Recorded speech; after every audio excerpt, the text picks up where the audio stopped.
ರಾಜ್ಯದ ಮೂಲೆ ಮೂಲೆಗಳಿಂದ ಸಾವಿರಾರು ಸಂಖ್ಯೆಯಲ್ಲಿ ಯುವಕ ಯುವತಿಯರು, ವಿದ್ಯಾರ್ಥಿನಿಯರು, ನಮ್ಮ ಯುವ ಮುಖಂಡರಾಗಿರುವಂತಹ ಕಾಂತ್ ಕುಮಾರ್ ಅವರ ನೇತೃತ್ವದಲ್ಲಿ ಹೋರಾಟವನ್ನು ಇವತ್ತು ಪ್ರಾರಂಭ ಮಾಡಿದ್ದಾರೆ.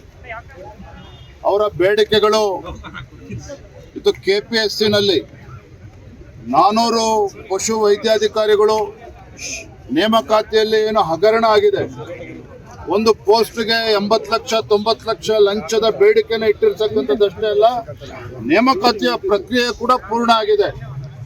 ಸುಮಾರು 400 ಕೋಟಿ ರೂಪಾಯಿಗಳ ಹಗರಣ ಇದು. ಇಷ್ಟು ದೊಡ್ಡ ಹಗರಣ ಆಗಿದ್ರು ಸಹ ರಾಜ್ಯ ಸರ್ಕಾರ ಇವತ್ತು ಕೆಪಿಎಸ್ಸಿ ಇಂಟರ್ನಲ್ ಎನ್ಕ್ವೈರಿ ಕಮಿಟಿಗೆ ತನಿಖೆ ಮಾಡಿ ಅಂತೇಳಿ ಹೇಗೆ ಅವಕಾಶ ಕೊಡೋದಕ್ಕೆ ಸಾಧ್ಯ? ಬೇಲಿನ ಎದ್ದು ಹೊಲ ಮೇಯ್ದಾಗ ಅವ್ರುಗಳೇ ಕೂತಲ್ಲಿ ತನಿಖೆ ಮಾಡ್ತಾರೆ ಅಂತ ಹೇಳಿದ್ರದಕ್ಕೆ ನ್ಯಾಯ ಸಿಗೋದಕ್ಕೆ ಸಾಧ್ಯ ಇಲ್ಲ. ಹಾಗಾಗಿ ಏನು ಇವತ್ತು ಭ್ರಷ್ಟಾಚಾರ ನಡೆದಿದೆ ಕೆಪಿಎಸ್ಸಿನಲ್ಲಿ, PDOಗಳು ಇರ್ಬೋದು, VAಗಳಿರ್ಬೋದು, ಪಶು ವೈದ್ಯಾಧಿಕಾರಿಗಳ ನೇಮಕಾತಿ ಇರ್ಬೋದು, ಇವೆಲ್ಲ ಪ್ರಕ್ರಿಯೆ, ನೇಮಕಾತಿ ಪ್ರಕ್ರಿಯೆಯಲ್ಲಿ ಬಹಳ ದೊಡ್ಡ ಹಗರಣ ನಡೆದಿದೆ. ಇವೆಲ್ಲವನ್ನೂ ಕೂಡ ಸಂಪೂರ್ಣವಾಗಿ ನ್ಯಾಯಸಮ್ಮತವಾಗಿರುತ್ತಾ ತನಿಖೆ ಆಗಬೇಕು ಅಂತ ಹೇಳಿದ್ರೆ CBIಗೆ ಕೊಡಬೇಕು ಅನ್ನುವ ಆಗ್ರಹ ಅವರು ಕೂಡ ಮಾಡ್ತಾ ಇದ್ದಾರೆ. ವಿದ್ಯಾರ್ಥಿ ಸಂಘಟನೆಗಳು, ಭಾರತೀಯ ಜನತಾ ಪಾರ್ಟಿಯು ಕೂಡ CBIಗೆ ತನಿಖೆ ಕೊಡಬೇಕು ಅಂತ ಆಗ್ರಹ ಪಡಿಸ್ತಾ ಇದ್ದಾನೆ. ಮತ್ತೊಂದು ವಿಚಾರ ಸಚಿವರು ಮಾತನಾಡಿರು ಅಂತ ಕೇಳಿದ್ದೇನೆ.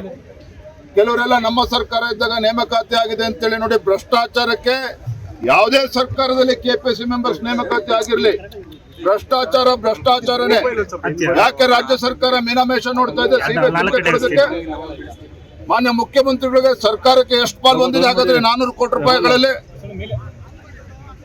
ಹಾಗಾಗಿ ವಿದ್ಯಾರ್ಥಿ ಜೀವನ ಜೊತೆ ಏನು ಚೆಲ್ಲಾಟ ಆಡ್ತದೆ ಕಾಂಗ್ರೆಸ್ ಸರ್ಕಾರ, ಇದಕ್ಕೆ ಇತಿಶ್ರೀ ಆಡಬೇಕು ಅಂತ ಹೇಳಿದ್ರೆ, ಭ್ರಷ್ಟಾಚಾರಕ್ಕೆ ಇತಿಶ್ರೀ ಆಡಬೇಕು ಅಂತ ಹೇಳಿದ್ರೆ ಕೆಪಿಎಸ್ಸಿನಲ್ಲಿ ಸುಧಾರಣೆಗಳನ್ನ ತರಬೇಕಾಗ್ತದೆ. ಸದನದಲ್ಲಿ ಸಮಗ್ರವಾಗಿ ಚರ್ಚೆನೂ ಕೂಡ ಆಗ್ಬೇಕಾಗುತ್ತೆ. ಜೊತೆಗೆ ಹಗರಣ CBIಗೆ ಕೊಡಬೇಕಾಗುತ್ತೆ. ಪಾಪ ಅಲ್ಲಿ ನೋಡ್ತಾ ಇದ್ರಿ, ಇವತ್ತು ಅನೇಕ ವಿಕಲಚೇತನರು, ದೈಹಿಕ ಶಿಕ್ಷಕರು ಕಳೆದ 20 ವರ್ಷದಿಂದ 15 ವರ್ಷದಿಂದ ಆಗಿಲ್ಲ, ಸಂಗೀತ ಶಿಕ್ಷಕರ ನೇಮಕಾತಿ ಆಗಿಲ್ಲ,